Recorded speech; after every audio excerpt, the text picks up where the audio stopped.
What's up, y'all? This is a new show, Guerrilla on Showtime, Season 1, Episode 1, 101. Catch us soon. You're tuning into the destination for TV superfan discussion, AFTERBUZZ TV. And now, let the buzz begin. Yeah.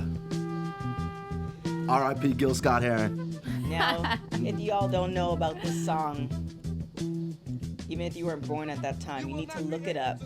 Revolution Won't Be Televised, Gil Scott-Heron. Great song, spoken word. Oh boy, y'all trying to get us kicked out of y'all not gonna get me kicked out of America. I'm gonna stay right here.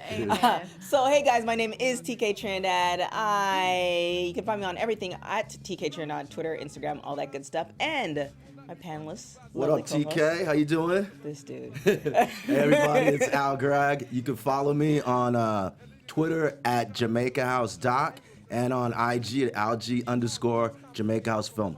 Yes, it's obvious you guys have obviously done this before. Well, it's great to be on this panel with you. It's me, Miss Candy Marie. You can find me on IG at Miss Candy Marie and on Twitter at Sweet Candora TV. Let's Candy. go. Well then, I was gonna say something, but they don't know us on this show. You Just can yet, so say what you need, young TK. All I have to say is that Al and I have done quite a few shows together, and usually, he's, just covered up wearing the hat. Today he has the militant haircut with the militant jacket, Hey, man, the tattoos out. It's very like, who's that? Oh, TK, so I'm looking good tonight, TK? I'm just saying, you're looking very militant. Okay, Make sure you cover it all up on your way home because, we are in LA. I don't want to get pulled over. So, I have to say though, you guys are color coordinating. Did you plan this? So we both got on the green and the brown and the outsider with the olive. orange on right now. I had the orange on the other day. Color looks good on black people. Yeah. Green, orange, yellow. But you're deflecting right now. I'm talking about the brown It was and the not. green. It was not planned. The militant vibe that y'all have going. Okay. Young Candy's on it over here. It's the chemistry, guys. That's what it's about. It's the chemistry. This is the squad. Oh, damn. Okay, so what do you guys think of the show on a whole? Wow. Where do we start? Wow. The controversy. All right, just the quick tagline. The Black Power movement in the UK, which is pretty much based on the Black Panthers movement, and they had their own version over there. The curious thing about their version, though, it was multicultural. And actually, the Black Panthers had different, races, whites and Asians in there. But I think that leads us directly to the controversy as far as the casting. Listen, man, I just want want to to hop say, into the drama. Right into it. Get right into it. And I think that's a great place to start because I think that for me, they did a great job with the casting. I think that, oh my goodness, Idris Elba. It's believable. Frida Pinto. What's my boy's name? Babu Cisse? Yeah. Did I say it right? Oh, Casey Quasi. Absolutely amazing. And then I don't know this character's name, but the actor that plays Dahari. Yeah, he's dope. Absolutely amazing. Powerful. And when TK, Candy and I were emailing each other first about the controversy. For the people who don't know, I didn't get that. because you too fly, you two all in the mix. That's how it is. That's how it's gonna be. All right. So basically, John Ridley had a screening, which you knew about, but I didn't know about. She didn't tell me about that, right? It's all good. It's all love, though. It's all love. So John Ridley had a screening, and during the Q&A, people were asking him about the casting of Frida Pinto, who I like, from Slumdog Millionaire. She's in one of the Bond movies. And he elaborated how it was a diverse movement. But then these two people happen to be like people who were like sons and daughters of the real revolutionaries in the UK at that time. And they were like, it feels like you erased black women out of there because you don't show them in any position of leadership. Oh, okay. So that was kind of like the big uproar, controversy, the little mini uproar. And what did he have to say? He said, I casted an Asian because I'm in an interracial relationship. Wow. Now, TK. Yes. As a sister. As a black woman. As a black As woman. my sister. How do you feel about that? Actually, I didn't see an issue with it because it wasn't it could either be that Frida did such an amazing job that it was believable and it was genuine that she loved Marcus for who he was or who he is, and it didn't seem like they just threw it in for like color commentary, if that makes Right. sense. Like, you know, sometimes you see places or some movies or TV shows where it's an interracial relationship, but it's almost like forced. Right. No, I felt natural. Yeah, Right. it felt very natural, and it felt very very plausible. And the thing too is that we can't get everything that we want in every show. Like, I get the way this show is set up, and it you know, there should be a woman in a position of power. But was that woman speaking of just the first episode, or was she speaking on the whole season? Because we still have 5 more episodes to go. Well, you know what? I'm going to say this, and this is coming from a few different standpoints. As a woman that comes from an interracial relationship, you know, having had a German mother and a black father, but then also taking a step back and looking at it from a different perspective, I thought to myself, I read through the comments, and I also listened to what people had to say, and I thought to myself, it's more than just about his relationship. It's about what that movement represented. Right. It's about, you know, the truth. And to be honest, you know, to hear some people say, well, you know, there were women that were at the forefront of this movement that are not represented. To me, I had to agree with them. Right. I think Frida's a phenomenal actress. And to be honest with you, after seeing the episode, I wouldn't want to see anybody else in that role. Yeah, she but killed it. in reference to representation of black women, I don't necessarily feel after watching the first episode. Hopefully, you know, when we see the rest of the you know, the episodes, we'll see more representation of black women. I don't necessarily feel like I Right. saw a better representation of black women within that episode. So now I have to agree. Do you think that if he answered it a different way, you might feel I different? think he gave us a I think effed up answer. First of all, it's not about you. It's about the movement. It's about telling the truth. It's about telling the story. Can I make a and comparison? I think he made it Yeah. about him. Yeah, can I make a comparison? You guys remember when Nate Parker came out with the Nat Turner film? Yeah. Right. Nate Parker, dope director, controversial, whatever, but he's in an interracial relationship. But when he's playing Nat Turner in the film, he didn't give himself like a white wife because I'm in an interracial relationship. that's a little bit revision. different because that's- This is based on historical facts But in the whose 70s. story is it? And Yeah. that's my thing. Whose story is it? Is it the director's story, or is it the story of the movement of London in 1971? Right. And that's where I'm coming from. So now the characters in the story, now forgive my ignorance, I just, you know, ran out of time. For the characters in the story of Guerrilla, are they based on real people? They're based on each one, and to be totally fair with them, they're not based on the specific people. that's- It's based on the broader movement. So that's the difference. So if you Okay. take Nate Parker, or you take that movie, that's based off of a real person who had a relationship and all this other stuff.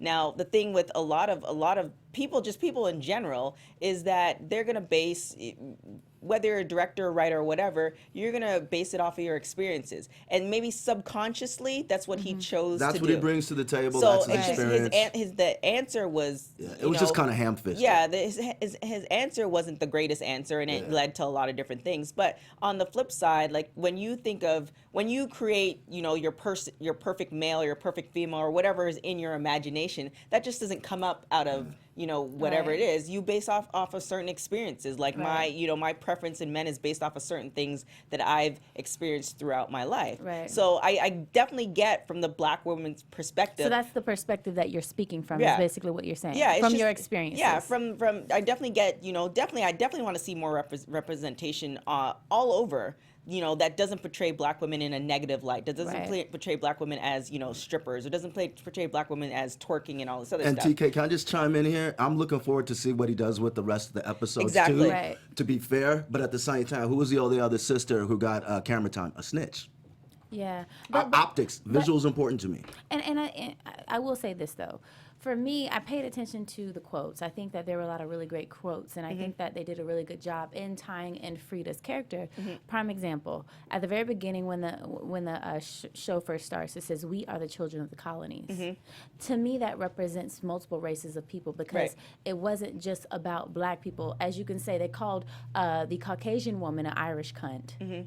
I don't know if I can say Yeah. that word, Well, we but said it. we said it. Sorry, guys. Yeah. But there was racism toward multiple types of people. Right. So I can understand where you're coming from about that as well. I think one thing that we do forget is minority is minority. Right. You know, another thing that they also said was the National Front is the Nazi front. Yeah. And that's what they were reciting throughout that rally. And it's basically, we know about the Nazis. You Yeah, know, they we were- know about what happened during that time. Yeah, the National Front was a right-wing conservative movement in England that time, probably considered like the alt-right right now. Right. Right. And very popular. And their biggest thing was like getting everybody hyped up on the same fears, kind of like the Trump administration is doing now.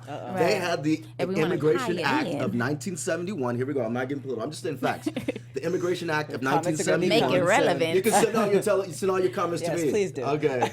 At Jamaica House Doc, LG. There was an Immigration Act, and basically what it was trying to kick out all the immigrants, and how we were talking about how people of color were lumped together. They called everybody back then color. Right. If you were Indian, you were colored. If you were Pakistani, you were colored. If you were Right. black, you were colored. And they have, I think the derogatory term for Pakistanis, I think they call them Pakis. But yeah, in that sense, they were all in the same boat. But I'm definitely looking forward to see what happens in the future. Yeah. So let's get into the episode. I definitely love the quote that you were talking about. They opened up with that. And, you know, we're introduced to Marcus Hill. So he's, you know, he definitely seems like a brother about the movement, but also, I don't even know how to put this, but almost doing the things, you know, doing the things that everybody, you know, hopes to do. Like, you know, have a job and support, you know, hopefully a family one day. So he's there, he's trying to become, he wants to be, or he is a teacher, he's trying to get a job as a teacher, and the employment office is like, no, we don't have any. Like, do you have a driver's license? Yeah. Can Oh you drive my a cab? goodness. I could feel his frustration through the television, like the fact that like he's trying to get them to see him for what he and who he really is. I am an educator.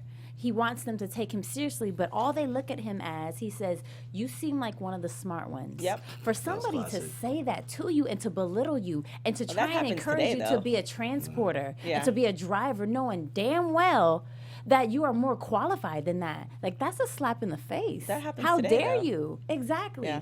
So that makes it relatable, and I hope that a lot of young minority men pay attention to this because they can see themselves within Marcus's character.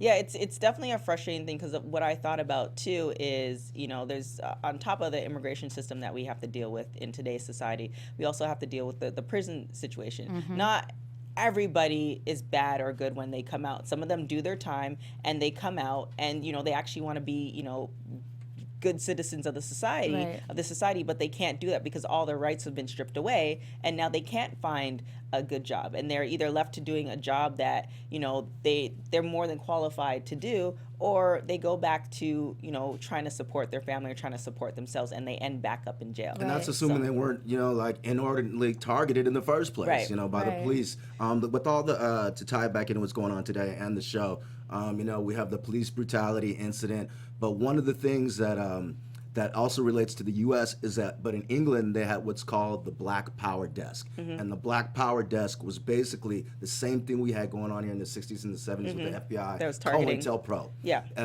J. Edgar Hoover targeting the Black Panthers and the Black militants. And to even Martin disrupt Luther King to a certain everybody. extent. Yeah. Call them a communist, all that. So yeah, now it's deep. And that's scary if you think about it. Like, they train prisoners to kill like leaders, like black leaders. Like, that's crazy. But you know what else I thought was actually kind of cool that stood out to me was when they were talking about how even so they were training black leaders within the prison system. So we could, you know, we saw two different types of trainings. We saw it in a negative way and we also saw it in a positive way. Like Dahari, for example, you know, the way that they were educating the young men and how they were training them so that when they come on the outside, they can stand out and they can be leaders within their own communities. That is something that I wish we saw more of within the present day. It's not. One of the things I like about this that it captured as reality though is that everybody has their own perspective. Like when they're having a meeting, one person's all about jobs, one person's all about community, and one person's all about education and reform. And it was like anything else, the movement is often very splintered. Yeah, it definitely gave me the vibe of a Martin Luther King, Malcolm X type vibe, where you know you had Dahari who was into not necessarily violence, but you know doing a by any means necessary type of thing, whereas Marcus was definitely about the cause, but doing it in a non-violent way. And you know sometimes, which is unfortunate, sometimes you have to take it, Right. versus letting it happen. And we can't forget about Julian Clark's character. Mm-hmm. You know, the young man that unfortunately got killed. You know, and he was trying to do it in a nonviolent way, and he was targeted by the police. Yeah. And FYI, just to get this out the way before we get too deep into it, this Guerrilla is based loosely on this book by the founders of the Black Power movement in the UK, Farouk Dandi and Darcus Howe. Okay. Together, they led the real British Black Panther group to the peak of its success. It was founded in 1977. The London group took their visual cues from the better-known American counterparts, the Black Panthers. Right. As Howe once succinctly put it, we wore black berets, black trousers, black T-shirts, but we couldn't get the guns. Anyway, just bam. Now let me ask you this. Now, a lot of people that don't necessarily understand the Black Panther movement, they look at it as a group of thugs, Right. a group of troublemakers. Now, what do you have to say about that? This is the whole thing about education and diversity, and being from Toronto, and at the time that I grew up in, the community that I grew up in, learning about Italian culture and Korean culture and El Salvadorian culture and West Indian culture that's very much my norm. So I didn't grow up being afraid of any particular culture, or even cops for that instance. So my growing up is a little bit different. Like, I grew up, reading, having my father had bookcases and shelves of, Iceberg Slim and the Black Panther movement and, all this stuff, and either on different cultures too. So for me, when somebody says Black Panthers, there was never a negative connotation, because I grew up, my parents and I was an avid reader. On top of that, I grew up knowing of them and knowing of the positive contribution that they had for the community, as well as, there was some negative spots. But in history, in any culture, when you look at any culture, there's always a negative and positive. And more than anything else, in any kind of war, you think the CIA doesn't do scandalous stuff and Right. kill innocent people? Yeah. One man's terrorist is one man's revolution. Right. Well, the CIA they do everything right. A lot of controversial things that we could say about that. Yeah, it's just, I mean, I get, again, you can bring it back to Super Bowl, was that 2 years ago with Beyonce, and they went crazy about that, choosing berets, and then, a lot of the people on certain newscasters were saying, well, they represent, a negative, they were killing cops, Right. which did happen, but they also didn't talk about how they were, generating money to feed the community, and they had Right. schools set up where Right. nobody else wanted to set up schools in that community. And the as well. reason, they even got into conflicts with police in the first place is because the Black Panther Party was formed to defend the people against Right. corrupt police brutality. So the Black Panthers would follow the Oh, police whoa! around. Put the finger down. Put the finger It's down. getting serious, y'all. I'll try to come to I think we both looked at the finger at the same time, like finger. Shout out to Huey It was Newton. like a slow motion. Shout out to Huey Newton, Bobby Seale. People, if you don't know who those are, look up. Those are the founders of the Black Panther Party. Now, The real deal. So let's go back to the show. What? So got real. Yeah, it just got real. So we have the main characters are Marcus, Jas, and Kent. Yes. I want to say Dahari's in it too, but I kind of also just fast forward to the point. So they get to the situation. Julian Clark gets killed, and I find like Jas, who's a nurse. By the way, she has to make money, so she kind of comes to that point where she comes to almost that Malcolm X type of mentality. It's like, by any means necessary, we need to do something. So they wanted to get Dahari out of prison. So they went to I believe it was the Aryan Nation. Wasn't it? They did. They went to them to see because they've done this before. They've done it before, and they charged them £7,000, which they didn't have. So then they decided to come up with a better plan, which I actually think was a really great plan, given the fact that in that time, because today cameras, cell phones, like, they wouldn't have gotten more Right. than 2 blocks. Right. But the fact that they were able to do that and break them out, but how they did it. Which is my next question. Okay, are you that ride or die where you would sneak the glass in like she did? Yes, if it's a cause for what, like, honestly, for me, Listen. I have a couple of things. Don't mess with my money and don't mess with my family. And if for my family something went down and I need to handle it, whether Any it's negative, means. like whether it's illegal or not, I'm gonna handle it. Okay. So given that situation, but again, like I said, she was passionate about. She was passionate before. Like, Marcus was like, "Let's do it another way," and she's like, "No." And then he saw, okay, well, if I don't, ante up, she's gonna go and do something, and then I won't be able to protect her. Candy? Listen, I just want to say that Jas and I could be friends. You know, like Jas is ride or die. I appreciate her passion, and that's something that Kent, which is Idris Elba, hey Idris, his character pointed out in the middle of the show. He's just like, you're so passionate, and I have to agree with her. Like a lot of people, especially a lot of young people, like, what are you willing to die for? Like, what do you live for? Like some people, they're just living. And I appreciate the fact that she said, you know what, this is what I believe in. I'm willing to put my life on the line. And the thing is that with her putting her life on the line, she is changing people's lives to come. Right. So many people's lives that she can change. And I respect that. And she's real. Like, she could be my friend. Like, we could be homies and we could, like, do some things together. I see you, Jas. I think that's the point that we are in today's society, too. We get to that point where people are now about self. Right. So selfish. And I don't think selfish, because some people are about self as far as work, you know, doing their job and taking care of their family. And their family doesn't include the community. And then what you fail to realize is that you're doing a legacy type stuff. And then on the flip side, if you do the protests and everything else, and say you get shot, right? And you know, you make your point there, but you don't instill the values in the children that you could have had. Right. That leaves a whole nother issue. And I agree with what you're saying, but I guess for me, I say selfish because some people feel like if it doesn't involve me, if it doesn't directly impact me, then it has nothing to do with me, when that's false. Because honestly, like, for example, you could have stopped a young boy from breaking into a store, and just because it wasn't your store, your family's store, you're not going to stop him. Or maybe this young boy, you know, you could have stopped him from buying this gun, and you were like, okay, this don't have nothing to do with me until he shoots your father. Well, the simplest thing is just knowing what's going on in society. People don't read anymore. People just listen to regurgitated information on different news sites, and you have no idea what's going on within your community. Right. So that's even, and then just take it down to even a simpler level of just voting on the local level. Let's forget about the president type stuff. The local level where that actually matters. Not to say the president doesn't, but that actually matters, and that actually goes up towards other. So people don't do that. It's like it's the little things that don't even affect as far as you know, being violent. Like I made this analogy the other day where, you know, you have our ancestors who, you know, came on a slave ship and picked cotton and all this other stuff. And if they were to look at us today talking about, you know, twerking, I like listening to music, don't get me wrong, twerking and all this other stuff, they're going to be like, so I sacrificed and took all those lashes and took all that stuff for you to talk about this? So, you know, you look, and don't get me wrong, I listen to the music all day long. Can I tie it all together? Yes. Doesn't matter what time, what era, there's always going to be the sellouts, the scoundrels, the informants, like the brother who was the snitch because he was jealous of Julian, and he thought because Julian was dating a white girl that he didn't deserve to leave the movie. He was basically hating. Don't even. Was it jealously though? That's what he said. That was what he started telling them. I think it was a little bit of greed as well, because we saw that envelope of money that he got.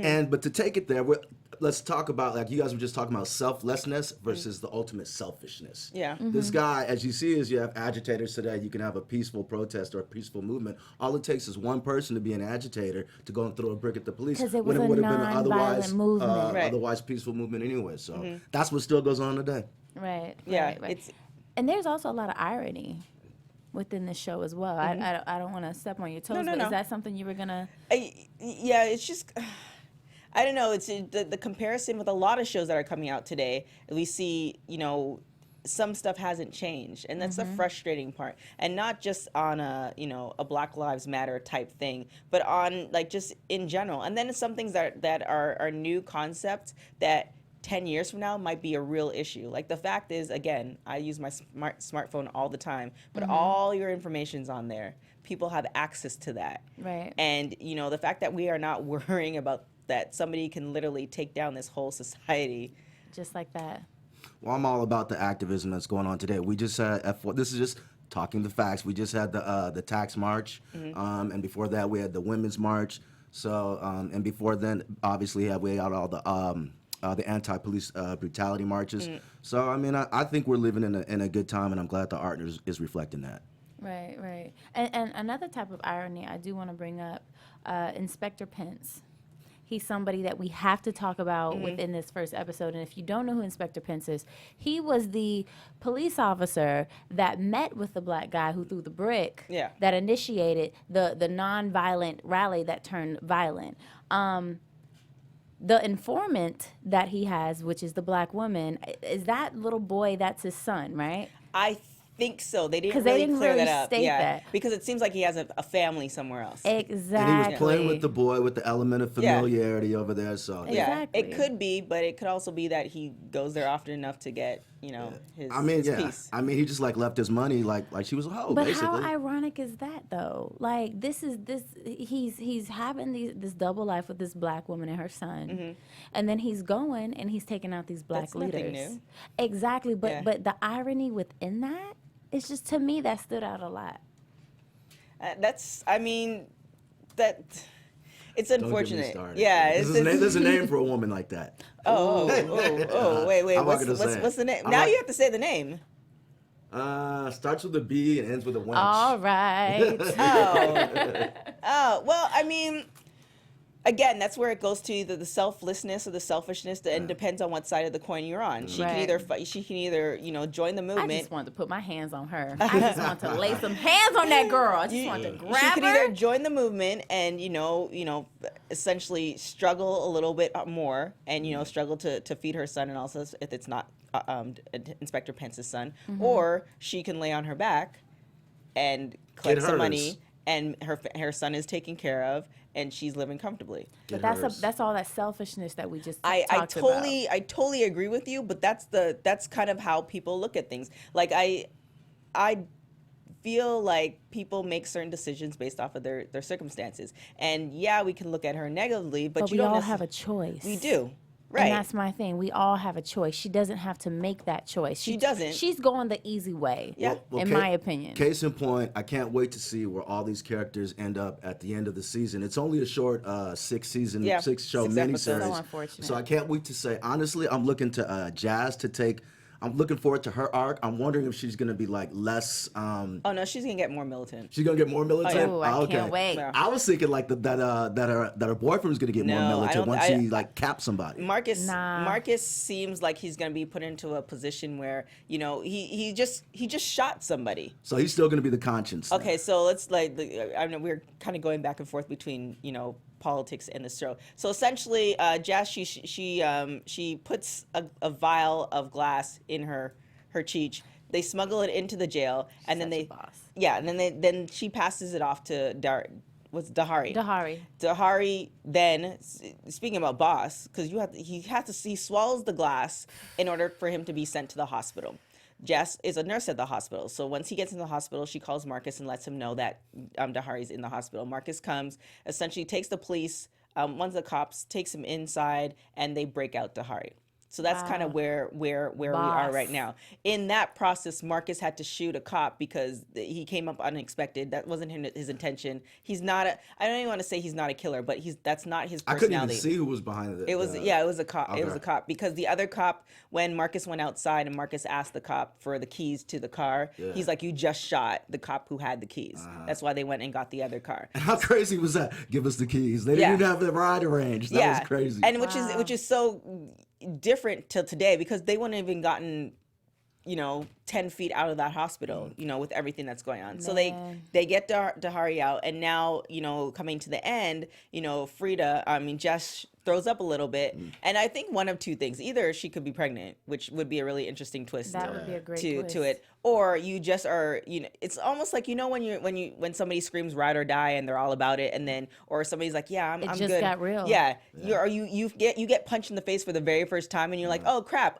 I can't do this. Like, I'm good." So I think it's that moment where it's like, okay, like this is happening. Like, she can't go back to be a nurse anymore. Real quick, and can you guys help me out with the backstory? Because I remember Idris's character, Kent. They used to date. Yeah, they used to date. He was talking about, how's your mom? Exactly. How is your mom? Then she was like, and then he was like, how is your dad? And she was like, I don't keep in contact. Here's the thing. He was trying to say that basically she's getting sucked into the movement out of guilt for her father. Right. I couldn't put all the pieces together about her relationship with her father. Just that he wasn't there. Was he in jail? He's in jail. Okay. So he's in jail, and then like you were saying, Kent and Jas had dated at one point, and I think she just got real passionate about, people, not necessarily like a nonviolent or violent movement. I think when it's just like for somebody, for instance, tired. somebody who does community service, right? That's taking time out of your time. And if you have a family, somebody who doesn't do it might feel frustrated, like you're spending more time with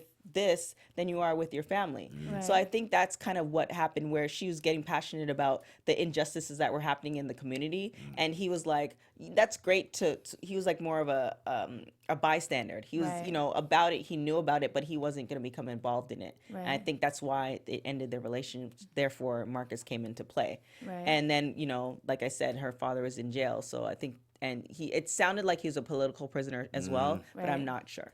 Yeah, I can't wait to find out more about her background. I like the scene when her and her boyfriend go back to like, I guess, that traditional gathering of when they're doing like the Indian culture, dance, and all that. I thought that was like a cool scene. Yeah.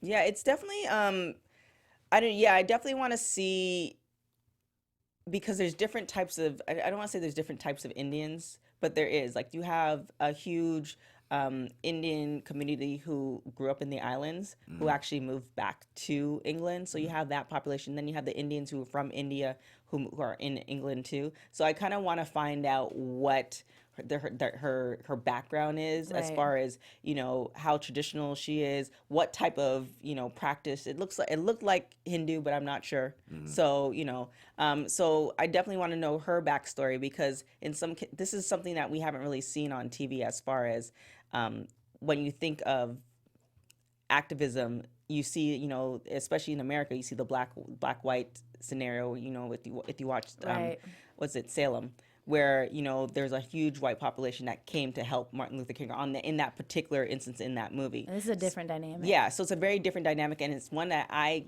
don't believe we've seen on TV. No. So, I'm really interested, like you were saying, in her backstory, as far as how it all comes together. But it's interesting nonetheless on a whole, just as far as knowing different histories. Right. And, how it went down in England. Right. And peep this, they tied it all together, not to cut you off, TK. But I'm just messing with you.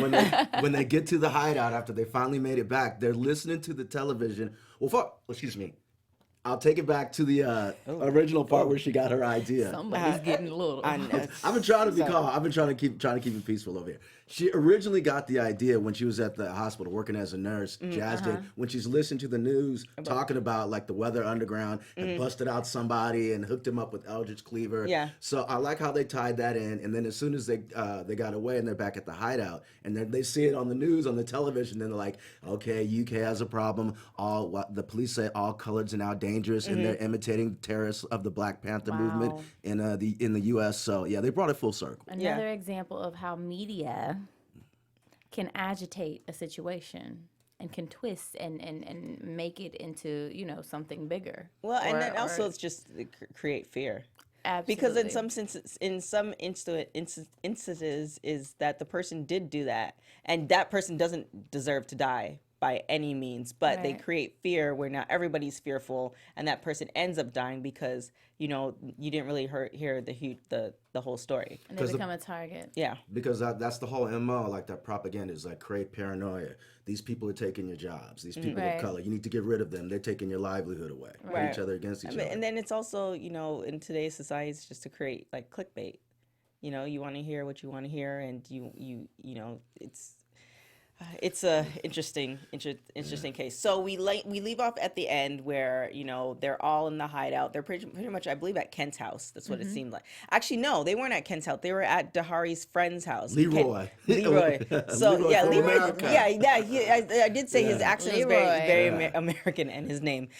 So they ended up. Why they gotta name the brother Leroy? Leroy. I mean, that's like a 1970s name. That's Yeah. like You can't think of a name for a perfect. brother in the 70s, Leroy. Yeah. Stereotypical 70s name. Well, what could have been like Jamal? That could have been one. Nah, that's too. Jermaine. That's like 90s, 2000. Oh, okay. Jamal. Yeah. Was it Leroy's house? I believe it was Leroy's house Okay. because Kent, when they showed Kent, he was listening to the radio, and it seemed like he almost realized that Jess had something to do with it.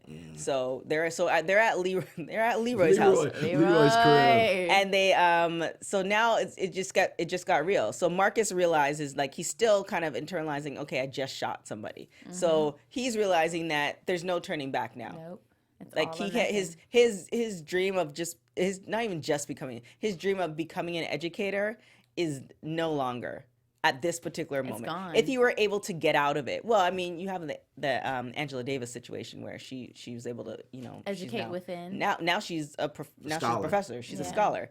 But, at this particular time, it's like, how are you going to get out of this situation? Yeah, you just shot somebody. So- I mean, the next step for him, he's going to be on the run the rest of his life. The best thing he can hope for is get away to Cuba or something. Yeah. So, well, speaking of that, let's get some predictions. Predictions. All right. Prediction. Oh, There we There we go. go. I was like, oh, is it I coming? thought we were gonna have to do our own music. I know, right? So what do you guys think? I got a prediction. My man Idris Elba, the Kent character, he's gonna come through in the end. He's been sitting there watching it. He's still in love with Jazz. Yeah, he's in all 6 episodes. So Yeah, yes. so plus he's an executive producer. So, Oh, well, there you go. Yeah. Idris Elba is also an executive producer. Yeah, but I think he's gonna come through with in the end with some help for the movement, with some help for the revolution. Yeah, and I have to agree. Like, that's the one thing. I want to see how this love triangle between the three of them is going to unfold. Because, like you said, it's so obvious that he wants her back. I agree with you. I think he's going to step it up a little bit. I think that she is actually kind of still in love with him as well. I think little that's why bit, she yeah. goes to him. I think that... man, I think that's it for me. Did you peep I want to see how that whole Dynamic. scenario unfolds. And talking about that dynamic, you're talking about their relationship. It seemed like he had the little smooth gray around. He's kind of like the elderly, the older man. She kind of looked up to. He still has a lot of influence on her, Yeah. and I want to see what the dynamic was. Like, I hope they show a little bit of what their relationship was like before they broke up, how that dynamic was with her family. Because obviously he's asking about her mom, about her dad. Like, Does He she knows ask her and about he cares me? about it, yeah. exactly. So obviously her family liked him. Right. So I want to see what that was like. I think where we left off at, we're gonna definitely see Marcus is gonna have like an oh crap moment. Like he's and then he's gonna be pushed to limits that it's almost like he's in this spot. There's nowhere else to go, so he's gonna be driven to do things that he doesn't necessarily that are against what he initially got into the movement Go against to his do. principles and go further So than he expected. yeah, so that's gonna be an issue, and that's gonna be one of two things: either he can't handle it, and he's gonna run away or do something negative, or it's gonna result in them doing something negative to him because he's not he can't a handle true it. soldier. He ain't built like that. Yeah. So there's that issue, and then just like I think definitely want to see that love triangle aspect of it, but on the flip side, I can almost see like if Marcus doesn't make the cut, Dahari might be the replacement. I was thinking that too. Dari, he's real smooth. He's Yeah. a real smooth brother. Well, not even smooth. Absolutely. He's just He's passionate, and that's smart, what she's too. attracted to. Everything. Oh Yeah. my Intelligent. God, he's an alpha Yeah. male. Thank Yeah. you. That's the problem with their boyfriend. Every Yeah. alpha Our woman, boyfriend we is a beta like an male. alpha male too. You know what I'm saying? But I want to say this. I felt a lot of compassion for Marcus's character. Yeah. I felt like he really tried to do everything that he could to walk the straight and narrow, but it just wasn't working out for him. So I felt really bad. I felt really compassionate. And for that him. thing is that happens today. There's so many people right. beyond the color lines that you just want that opportunity, and you just didn't start the starting line like everybody else. So now you're behind the 8 ball, always trying to catch up, and sometimes you don't get those opportunities to get there. I feel like you don't have a choice. Right. So I mean that's the frustrating thing, and it is life, and everybody does have a choice, and you either make those bad decisions or good decisions, and you end up where you are. So you said that you think that everybody does have a choice. I think everybody, once it's almost like being awake to the situation, meaning that once you realize that you're behind the 8 ball, and this is the problem, some people don't realize that they're behind the 8 ball, and then they just complain, right?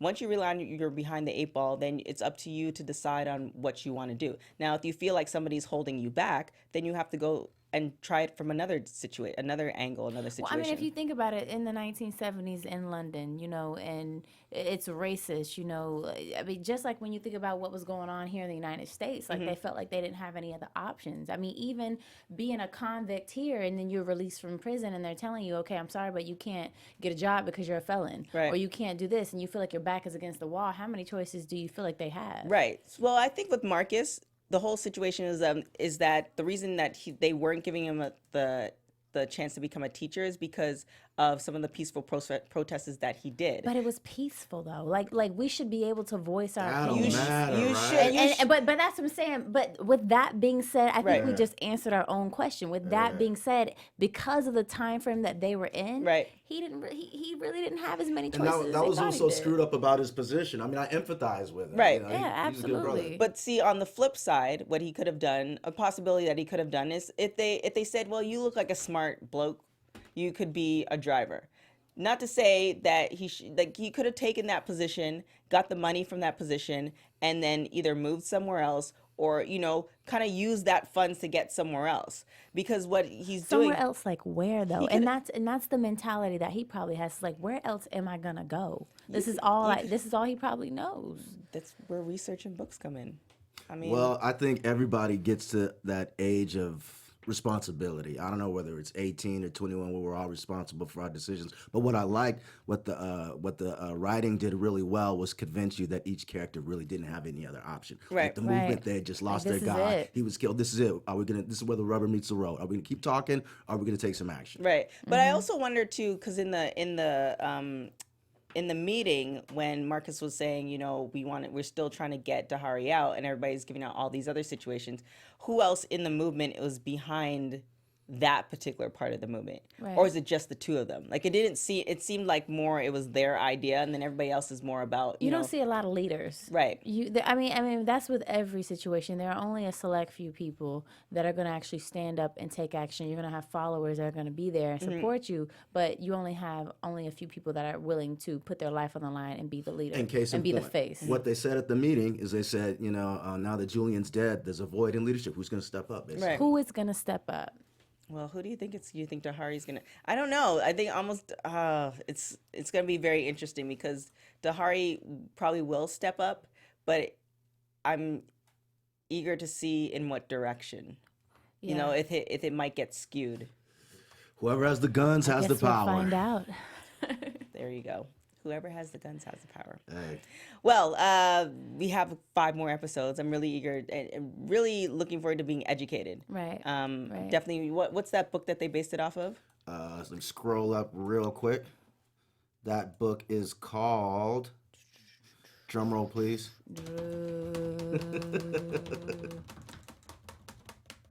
Still drumming. There you go. That book is called Darkest How, a political biography. All right, so check out that book. I'm definitely going to check out that book this week. But where can they find you, guys? Well, again, you guys can find me on Instagram at Miss Candy Marie and on Twitter at Sweet Kendora TV. That's our girl Candy. Everybody, if you have any comments, any hate, send it to me, Al Gragg at Jamaica House Doc on Twitter. And you can follow me on IG at alg_Jamaica House Film. And yes, please send all your negative comments to Al. As far as iTunes, give us all 5 stars. If anything less, don't bother. All the comments, we all have thick skin, so please come with us with the comments, any suggestions, all that good stuff. Other than that, you can find me on everything at TK Trinidad. Young TK. Other than that, we will catch you guys next week. Ciao. From executive producers Maria Menounos, Kevin Undergaro, Phil Svitek, and the entire AfterBuzz TV staff, we would like to thank you for listening to the AfterBuzz TV network. To watch or listen to other after shows and post comments or questions, be sure to visit AfterBuzzTV.com. I'm Sir Richard Wentworth, and this has been a presentation of AfterBuzz TV. Buzz you later. Bam. Views expressed herein are those of the host only and do not necessarily reflect the views of AfterBuzz TV or its owners or principals.